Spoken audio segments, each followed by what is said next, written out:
Жаңы Барак айылынын урматтуу тургундары, урматтуу мекендештер, бүгүн мен үчүн дагы, жаңы айылдын тургундары үчүн дагы баарыбыз үчүн өтө маанилүү жана кубанычтуу күн болуп турат. Буга чейин кошуна өлкөнүн аймагында эксклав болуп калган аймакта күн кечирген барактык мекендештерибиз өз тарыхынын жаңы барагын ачып, жаңы Барак айылына отурукташып, аты аталып тургандай эле жаңы турмуш баштоонун алдында турасыздар. Жаңы үйлөрдө, жаңы үмүттөр менен жаңы жашоого кадам таштоо эң башкысы ата мекен аймагында түтүн булатуу, эң бактылуу сезимдерди тартуулай тургандыгы анык. Бул жаңы конуштун турушу менен жаңы үйлөр гана курулбастан мамлекеттин жаркын келечегине бүтүндүгүнө бекем ишеним курулду деп айтсам дагы жаңылышпаймын. Жаңы Барак айылынын түптөлүшү бул биздин коомчулугубуздун бийик тымагынын, мекенчилдик сезиминин жана ар тараптуу өнүгүү үчүн биргелешкен аракеттеринин натыйжасы. Буюрса, Жаңы Барак Кыргызстандын келечеги үчүн жаңы мүмкүнчүлүктөр менен жарык жолдорду ачып берерине терең ишенем. Жаңы айылыбыз жаңы барактыктар менен кошо баарыбызга кут болсун деп тилек кылалы. Жаңы Барак айылыңыздар жаңы башталыштын, жаңы үмүт менен жаңы кыялдардын айылы болсун.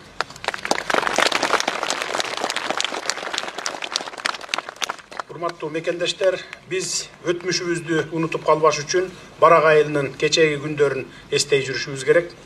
Өзүңүздөргө белгилүү, Өзбекстандын Анжиян облусунун Коргон-Дөбө районунун ичинде жайгашкан биздин Барак айылыбыз Кыргызстандын эң чоң эксклавы болуп саналчу. Кара Суу районунун Акташ айыл өкмөтүнө караган бул айылга барчу жол бир тараптуу жабылган учурларда айыл тургундарынын карым-катнашы бир топ эле кыйын болуп калган. Мындай кыйын кырдаалдарда Ошко чейинки 15 мүнөттүк жолду 300 чакырым жол аркылуу айланып олтуруп 12 саатта жеткен күндөрүңөр да болгон.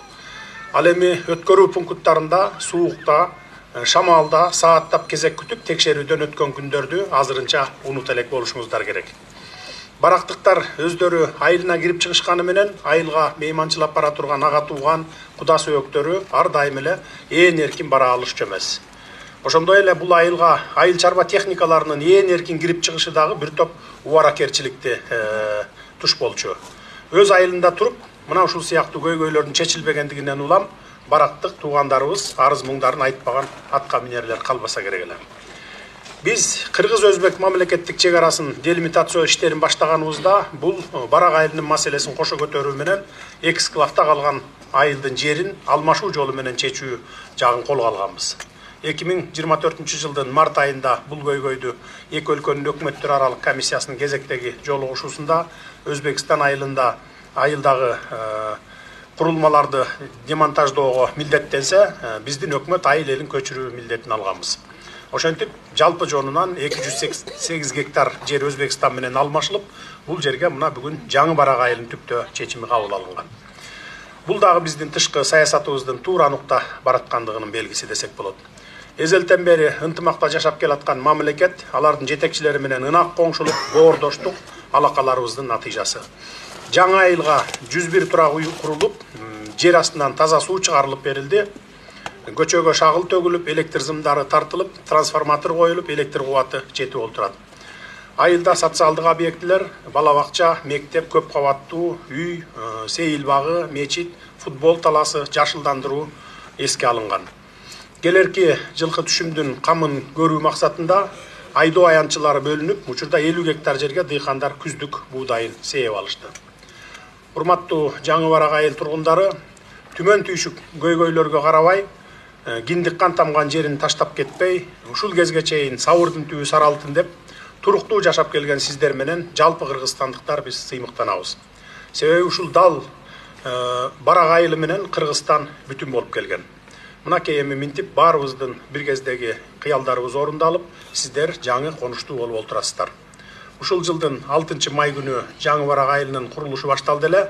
7 ай өтпөй ар бириңиздерге заманбап турак жай тапшыруу аземинде жолугуп олтурабыз. Кудай буйрса, ушу жерге көп кабаттуу дагы үй салабыз. Анан ипотека аркылуу сиздердин балдарыңыздарга, кыздарыңыздарга тапшырып беребиз. Бул айылдын түптөлүшү айыл тургундары үчүн гана эмес, өлкөбүздүн өнүгүүсү үчүн дагы маанилүү кадам.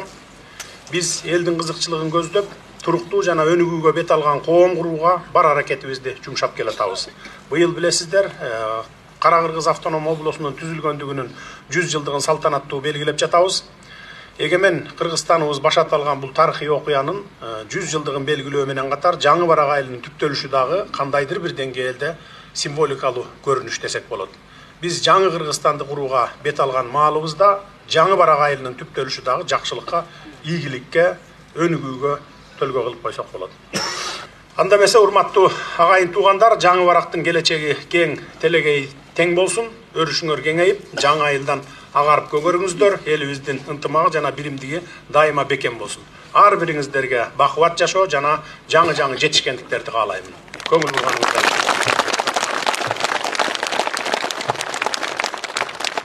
Аталган объектлерди ачууга уруксат сурайм. Уруксат. Ача бергиле. Уруксат.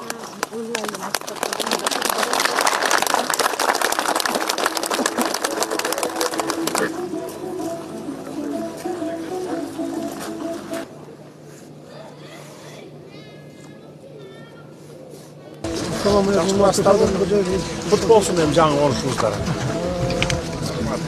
Sizge çok rahmat. Elin bardığı razı olur.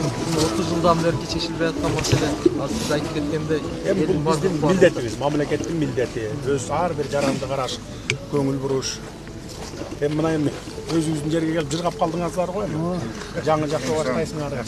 Sizlerden ayrıca siz özünüzdün Cenab-ı Kamcı Kırşayış'tın seçkindүү kodamları menен көптөн бери ел өзүңүз айтып өткөндө кыялданып жүргөн кыялдарымды ишке ашып, иш жүзүнө ашып мына жакында эле борулган капсула салып кеткенбиз 6 айдын ичинде уже айылыбыз түптөлүп, элдин баары ыраазы, элдин атынан да сизге баары ыраазычылык билдиребиз. Биздин эл үчүн аябай чоң тарых жараттыңыз дейбиз.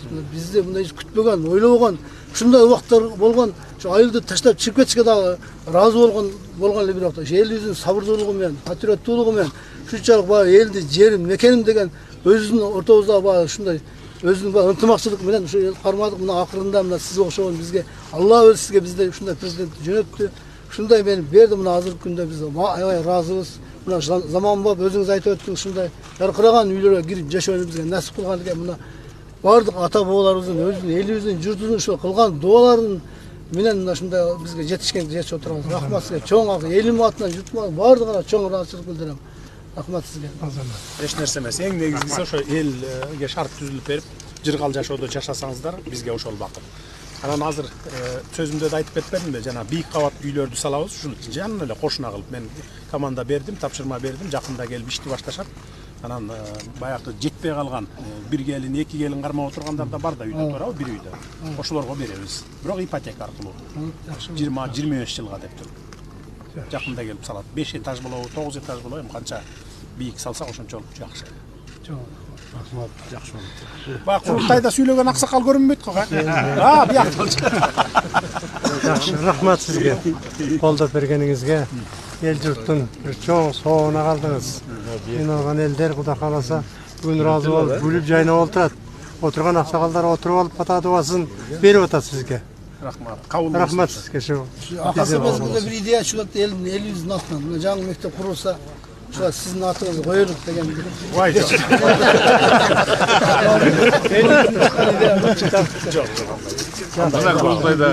Курултайдагы сүйлөгө. Курултайда аксакал менен.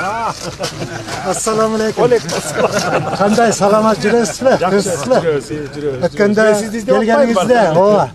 Жолукпай калдым эле. Мен эми умрага барып келдим. Анан кабыл болсун. Жакшы, рахмат. Умрага барып, элибизден сурадым. Ынтымакты бер, ырыскы бер элибизге. Бардыгы жакшылыктарды берген Кудайым деп. Анан эми сизден сурадым эле мына айылды бердиңиз. Рахмат сизге. Эч нерсе эмес. Мен ойлогондон 10 ашыгын бердиңиз. Урматтуу президент. Саламат болуңуз. Саламат болуңуз.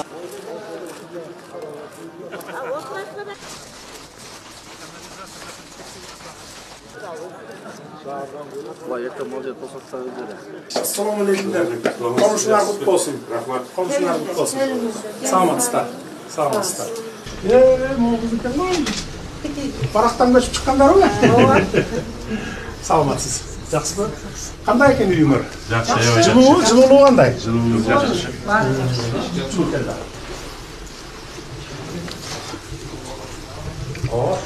Bulcaklarında sizin tanışmanız kalır. Üstünü açık kılmıyor mu eştim? Tamam mı? Bulacak işte. Tamam kesin. Gönül ot tuzağı koyuyor bekar. Çay koysun orada tamak çası var mı? Rahmat sizge. Beş deseme. Bala.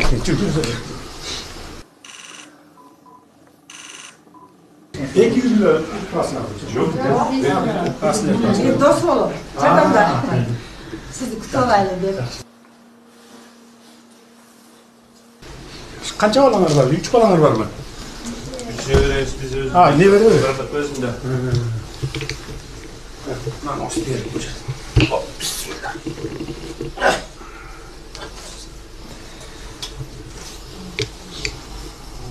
Değişiklerine göt kaçtı. Böyle yaxşı görünür bakma. Meydem yaxşı durma. Yaxşı durumuzlar hem. Rahmat Olsun konuşun abi.